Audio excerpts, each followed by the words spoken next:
Hej, i dag vil jeg gerne lave syreregn. Jeg vil gerne vise jer, hvad syreregn er.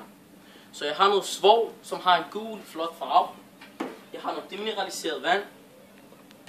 Jeg har en pH-skala. Jeg har noget indikator papir.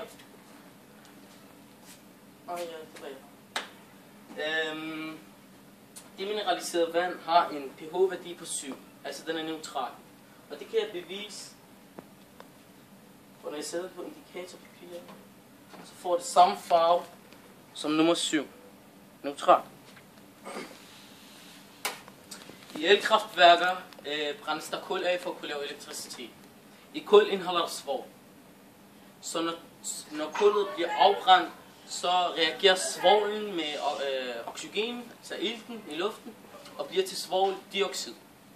Her har jeg en svovldioxid molekylemodel, som består af 2 oxygener og 1 svovl.